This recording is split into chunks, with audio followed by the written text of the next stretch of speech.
Very good.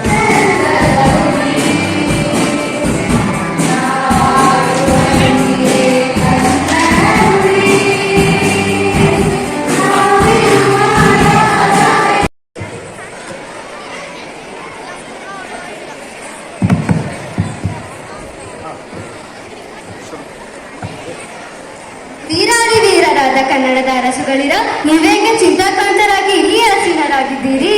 ತಾಯಿ ಭುವನೇಶ್ವರಿ, ನಾವು ಆಳಿದ ಈ ನೆಲದ ಮಹಿಮೆ, ಗರಿಮೆ ಮತ್ತು ಪ್ರೌಢಿಮೆ ನಿಮಗೆ ತಿಳಿದಿಲ್ಲವೇ? ಏಕೆ ಈ ಅನುಮಾನ ಕನ್ನಡದ ಗಂಧಗಳಿರ?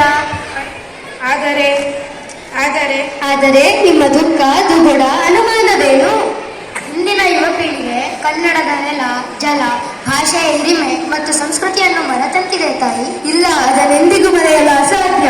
ಕನ್ನಡ ನಾಡನ್ನು ಆಳಿದ ಪ್ರಸಿದ್ಧ ರಾಜಮನೆತನಗಳ ಗತವೈಭವ ಹಾಗೂ ಕರುನಾಡಿಗೆ ಕೊಟ್ಟ ಕೊಡುಗೆಗಳ ಬಗ್ಗೆ ನೆನಪಿಸಬಹುದೇ? ನಾನು ಮಯೂರವರ್ಮ, ಈ ನಾಡಿನ ವನವಾಸಿಯನ್ನು ರಾಜಧಾನಿಯಾಗಿ ಮಾಡಿಕೊಂಡು ಆಳ್ವಿಕೆ ಮಾಡಿದ ಮೊದಲ ಕನ್ನಡ ರಾಜಮನೆತನ ನಮ್ಮದು. ಕ್ರಿಸ್ತ ಶಕ 325ರಿಂದ 540ರವರೆಗೆ, ಅಂದರೆ ಸುಮಾರು 250 ವರ್ಷಗಳ ಕಾಲ ಆಳ್ವಿಕೆ ನಡೆಸಿರುವ ಮಾಹಿತಿ ಹಲ್ಮಿಡಿ ಶಾಸನದ ಮೂಲಕ ತಿಳಿದು ಬರುತ್ತದೆ. ಜೈ ಮಧುಕೇಶ್ವರ. ನಾನು ಶ್ರೀ ಪುರುಷ ಗಂಗರ ಪ್ರಸಿದ್ಧ ದೊರೆ.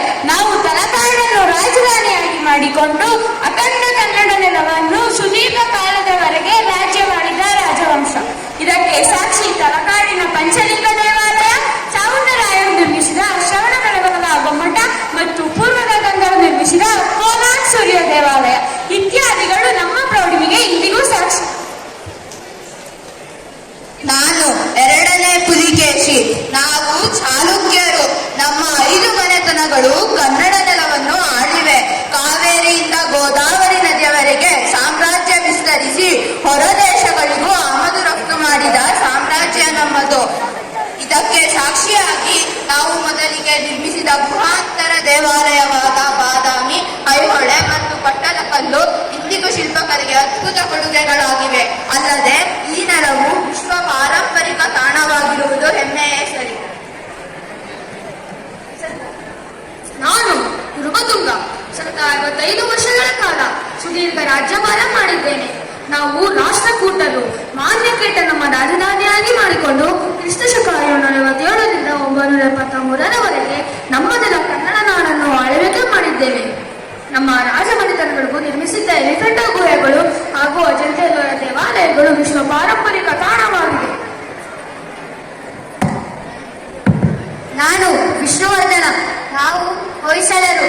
ದ್ವಾರ ಸಮುದ್ರವನ್ನು ರಾಜಧಾನಿಯಾಗಿ ಮಾಡಿಕೊಂಡು ಸುಮಾರು 300 ವರ್ಷಗಳ ಕಾಲ ಈ ನೆಲವನ್ನು ಆಳಿದ್ದೇವೆ.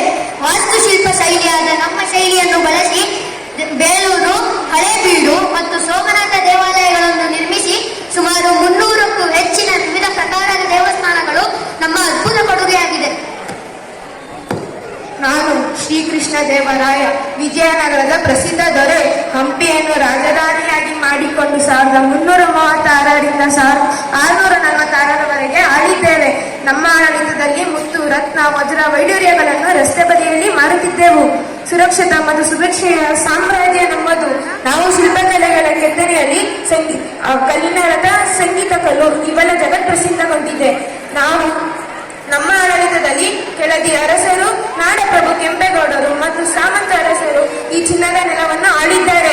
ನಮ್ಮ ಆಡಳಿತದಲ್ಲಿ ನಾಡಹಬ್ಬ ದಸರಾ ನಮ್ಮ ಕಾಲದಲ್ಲಿ ಆಚರಣೆ ಮಾಡಲಾಯಿತು. ಈ ಗಂಧದ್ರಾರನ್ನು ಆಡಿದ ಕಟ್ಟಕಡೆಯ ರಾಜ ಮನೆತನ ನಮ್ಮದು. ನಾನು ನಾಲ್ವಡಿ ಕೃಷ್ಣರಾಜ ಒಡೆಯರ್. ಅಂದು ಈ ನಾಡು ಮೈಸೂರು ರಾಜ್ಯವಾಗಿತ್ತು. ಕ್ರಿಸ್ತಶಕ 1399ರಿಂದ 1947ರವರೆಗೂ ನಮ್ಮ ಸುಮಾರು 26 ಒಡೆಯರುಗಳು ಆಳಿದ್ದೇವೆ.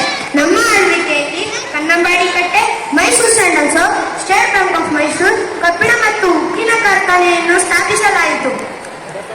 1902ರಲ್ಲಿ ಇಡೀ ಏಷ್ಯಾದಲ್ಲೇ ಮೊದಲ ಬಾರಿಗೆ ನಮ್ಮ ಮೈಸೂರು ರಾಜ್ಯದಲ್ಲಿ ವಿದ್ಯುತ್ ಉತ್ಪಾದನೆ ಮಾಡಲಾಯಿತು.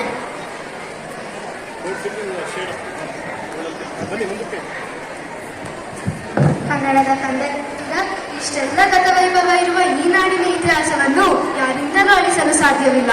ಏಕೆಂದರೆ ಇಂದಿನ ಯುವ ಪೀಳಿಗೆ ಕನ್ನಡ ನಾಡು, ನುಡಿ, ಸಂಸ್ಕೃತಿಯನ್ನು ಖಂಡಿತ ರಕ್ಷಿಸುತ್ತದೆ.